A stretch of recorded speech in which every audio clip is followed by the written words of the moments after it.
Hi there, it's Kathy. This video, I just wanted to talk a little bit about a comment that I saw that somebody said to me. And they said that they've got good stories, but they're not able to connect them back to what it is that they want to sell. So in this video, I'm going to show you how you can connect your stories back to what you're selling. Because I can sit here and tell you, yeah, tell stories, utilize storytelling in your business. But if you don't have a strategy behind the scenes of what you're saying and why you're saying it, then you might be doing a lot of work and effort and not really see very good results. So in this video, I'm going to go through one process. This isn't like this is what you have to do every time. There's a few different ways you can approach this, but this is one process that's very step by step and will help you get clarity on the bigger picture of your content in general. So you want to start with which segment of your audience do you want to speak to with this particular piece of content. Now this bit's very important because for most of us, you could have lots of segments of your audience. You're not always speaking to the same person. I've got other videos and training that goes into that in more detail. So I'm just going to leave that there for now. So I want to think about who it's for. Then you want to think about, okay, so what is the next step that I want them to take? And not every piece of content is selling specifically, your product or service, but you want every piece of content to be getting them to take some sort of action. The next thing you want to think about is at the stage of awareness. So which stage of the customer journey are they at right now? So again, I'm not going to go into that. I've got a link here. So if you want a copy of this cheat sheet, the link's there. It will take you through and you can watch that video to understand what I'm talking about. But essentially, how close is the person that you're talking to with this piece of content to deciding to work with you? I'm going to go into that in a little bit more detail in a second. So then we want to think about what's the limiting belief that they've got going on. So if you think of over the end of like a line here at the end is the point where somebody's made the decision that you're the right person for you. They're going to reach out. They want to work with you. Prior to that, we've got all these limiting beliefs, false beliefs, objections, however you want to think about it, all lined up. And what your content needs to do is to kind of shift that belief or not. If you think of them like dominoes, kind of knock them down. It's like, okay, I've got this idea in my mind, this objection. You're like, it's okay, you don't need to worry about that. Here's why. And then the next one, and then the next one. And eventually you answer all the questions in the mind of your potential client. They meet you here and they're like, cool, let's work together. Okay, so you want to now think about, based on where they're at in the customer journey, what's going on? How can you move them to be closer to deciding to work with you? What is that thing that's going on in their mind that you want to talk to? Now, a little side note. If you work with me in any capacity, so a little side note, if you want to work with me, I help you create something I call a messaging matrix. And by doing that, we uncover the core themes that you need to tackle in your content. So I'm not going to go into that in huge detail here, but these limiting beliefs, you'll have certain themes that you can kind of group all your content under. So this is different to content pillars, how you might have seen them explained. I don't think they're particularly useful. This is a different way of doing it. It's way more impactful. And then we can look at their language. So this messaging matrix, part of it is that it's a collection of language from your audience. And so in there, we're going to have a look and see, can we find some language or an idea that helps you to then have something to ground your content with. So it's all well and good to be like, okay, I know this is what they're struggling with, but I know, the blank page, the struggle to like really articulate what you're trying to sell can be a real block, right? And so doing it this way, where we have language and ideas that we can come back to and use as a starting point, makes your content way more compelling. And again, we're connecting language, what's in the mind of your audience, with the questions that they've got, and then you're helping them to move closer to working with you. Okay, and then we're going to think about, we're going to get to the story, right? And so again, part of what we do up here, if we work together, is we have like a story bank. So, at some point you can brainstorm them, you can keep track of them as they come up. And so you can go back and be like, okay, which of these stories that maybe you've already used. I mean, this is how you can create almost unlimited content with the same kind of core ideas over and over. You're just mixing and matching them. So we go back, we find the story that you want to use for this piece of content. And generally speaking, they fall under one of three categories. We're going to write a piece of content that is like one of your stories, something about you, your expertise, or that kind of thing.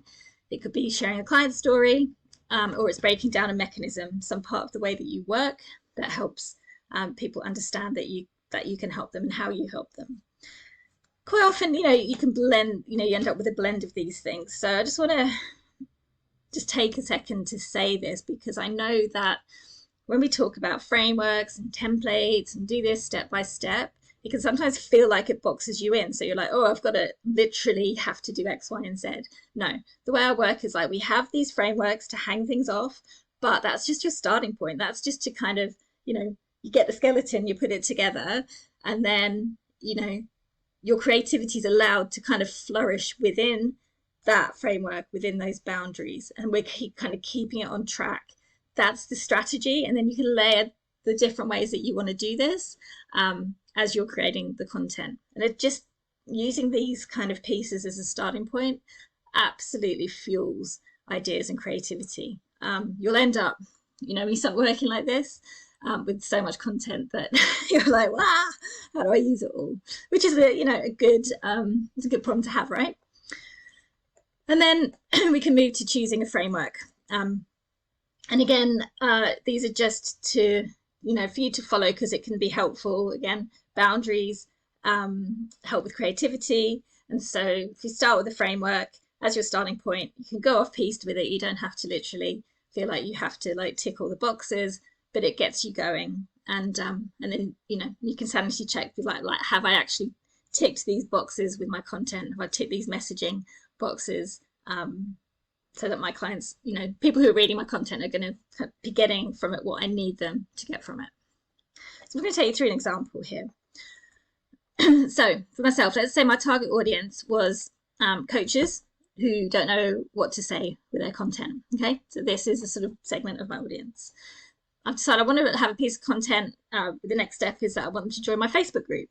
Okay, not asking them to buy anything with this piece of content. This is just like, I want to move people into my Facebook group so I can nurture them. So that means at the stage of awareness that they're at is that they are, and again, if you want to have this, you can watch this video and it will go through this a bit more with you. But generally people, if they're coming into your group, they're not ready to buy from you. They're still kind of feeling you out.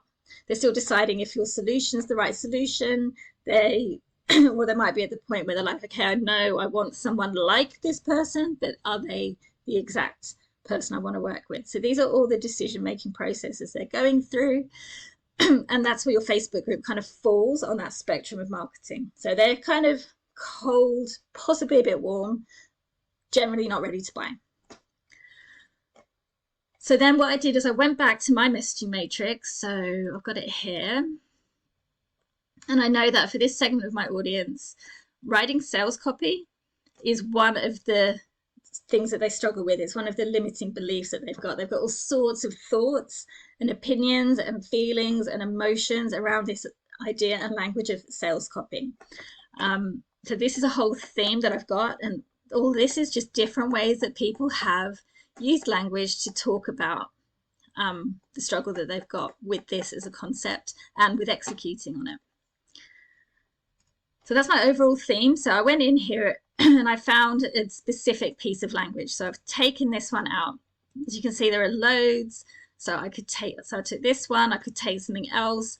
This just called out to me when I was reading. It's like, as soon as I read that, I was like, I've got an idea for what my piece of content can be. So can you see what I mean? Like, this is just about helping you to spark your creativity and make sure that you're strategically doing that rather than sitting at blank screen being like, oh, what should I do? Or quite often, worse, maybe just like using someone else's ideas. You don't want other people's ideas. You want your audience's ideas. I'm just going to say that. Okay, so I've used, so this is the language. It's given me an idea. So the story and the angle that I'm thinking about for this, and again, going back up here, I could do this So I've chosen to do it from this angle, something about my story, my journey, positioning myself as the expert. But I could link this to a client story. I've got loads of testimonials that will show that shows that, you know, the way that I do things helps with this particular problem that they've got, this particular belief that they've got around writing sales copy.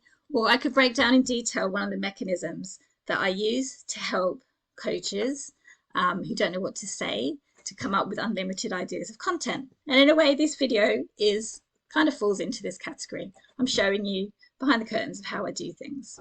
And this messaging matrix idea is one of the core pieces. Okay, so then I just, you know, was like, okay, what's my story angle? So I've just literally, and this isn't necessarily how I work. I've just written this down, so I've got something to show you. I'll have this as my idea, and now I'm ready, and I'll just sit down and write. But I've been doing this for a long time. I've internalized a lot of the frameworks, the best practices, and all this kind of stuff. So depending on how you like to work, you know, maybe that's enough, and you can just sit down and write. If not, you can start with like, okay, let me just give a brain, you know, that little overview, like what is the idea that's coming up in response to this thing that I've read that my audience is saying. And so that came up was like, and this is a realization I had a few years ago, that when I was taught copywriting and working with copywriting clients, we're taught something called voice of customer research. But I realized that when I was working for clients, I was doing it that way. But then when I was starting to help coaches to do it themselves, I was sort of parroting all the stuff I'd seen online about find the content pillars and brainstorm ideas. And it took me a while, but then one day the penny dropped and I was like, why am I doing it this way when I'm teaching it and doing it this way when I'm doing it? And I know that this way is actually really effective. So that's when I kind of shifted how I kind of was like, okay, this is how copywriters are taught. I'm going to teach coaches how to think and write as copywriters. Like that's what they want, right? Without necessarily all the jargon.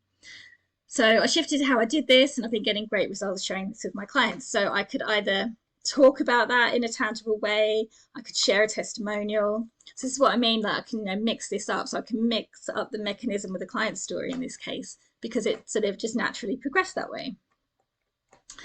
And then the last bit was choose a framework. So one of the frameworks that I really like using is called the Story Spine.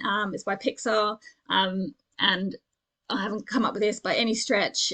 It's one of those things that you'll probably see copywriters and marketers talking about a lot now that I've said it. And again, there's a link here if you just want to read a bit about the history and the background of it. But essentially, this is the breakdown.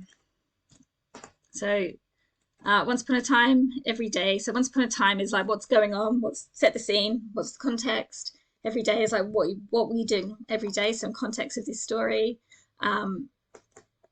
I been a copywriter for a few years, and I'd started teaching coaches.